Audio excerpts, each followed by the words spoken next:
Hello guys, ಗೆಲ್ಲಲೇಬೇಕಾದ ಪಂದ್ಯ ಸೋತ RCB. ನಿನ್ನೆ ಸಿ.ಎಸ್.ಕೆ ವಿರುದ್ಧ ನಮ್ಮ ಆರ್.ಸಿ.ಬಿ ತಂಡ ಈಗ ಗೆಲ್ಲಬೇಕಾದ ಪಂದ್ಯ ಈಗ ಸೋತಿದೆ. ಬಟ್ ಇನ್ನು ಮ್ಯಾಚ್ ಸಮರಿ ನೋಡೋದಾದರೆ player of the match award Mustafizur Rehman ಕೊಟ್ಟರು. 4 ಓವರ್ ಬಾಲ್ ಮಾಡಿ 29ಕ್ಕೆ 4 ವಿಕೆಟ್ ಪಡೆದರು. ಮೊದಲಿಗೆ ಬ್ಯಾಟಿಂಗ್ ಆಡಿ ನಮ್ಮ ಆರ್.ಸಿ.ಬಿ ತಂಡ 173ಕ್ಕೆ 6 ವಿಕೆಟ್ ಕಳೆದುಕೊಂಡಿತು. ಬಟ್ ಆರ್.ಸಿ.ಬಿ ಪರ ಅನುಜ್ ರಾವತ್ 48 ರನ್ ನೋಡಿದರೆ Dinesh Karthik, Ajay 38, do Plessis 35 run ನೋಡಿದರು. ಮುಸ್ತಾಫಿಜುರ್ ರೆಹಮಾನ್ 4 ವಿಕೆಟ್ ಪಡೆದರೆ ದೀಪಕ್ ಚಾರ್ 1, ರವಿ ಜಡೇಜಾ ಕೂಡ ಇಲ್ಲಿ ಸಿ.ಎಸ್.ಕೆ ಪರ 1 ವಿಕೆಟ್ ಪಡೆದರು. 174 ರನ್ ಗುರಿ ಬೆನ್ನತ್ತಿದ್ದಂಥ ಸಿ.ಎಸ್.ಕೆ ತಂಡ 18.4 ಓವರ್ಗೆ 4 ವಿಕೆಟ್ ಕಳೆದುಕೊಂಡು 176 ರನ್ ಗಳಿಸಿತು. ಈ ಮೂಲಕ ಆರ್.ಸಿ.ಬಿ ವಿರುದ್ಧ 6 ವಿಕೆಟ್ಗಳ ಭರ್ಜರಿ ಗೆಲುವು ದಾಖಲಿಸಿತು.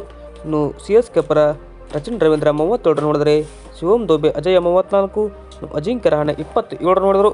ಹೀಗಾಗಿ ಆರ್.ಸಿ.ಬಿ ತಂಡದ ಪರ ಕ್ಯಾಮರನ್ ಗ್ರೀನ್ 2 ವಿಕೆಟ್ ಪಡೆದರೆ ಕರಣ್ ಶರ್ಮಾ 1, ಇನ್ನು ಯಶ್ ದಯಾಳ್ 1 ವಿಕೆಟ್ ಪಡೆದು ಮಿಂಚಿದರು.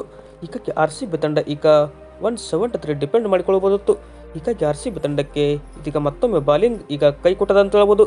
ವಿಡಿಯೋ ಇಷ್ಟ ಆದರೆ ಲೈಕ್ ಮಾಡಿ. ಇದೇ ತರಹದ ಸ್ಪೋರ್ಟ್ಸ್ ಮಾಹಿತಿಗಾಗಿ ನಮ್ಮ ಯೂಟ್ಯೂಬ್ ಚಾನಲ್ಗೆ ಸಬ್ಸ್ಕ್ರೈಬ್ ಆಗಿ ಸಪೋರ್ಟ್ ಮಾಡಿ. Thank you.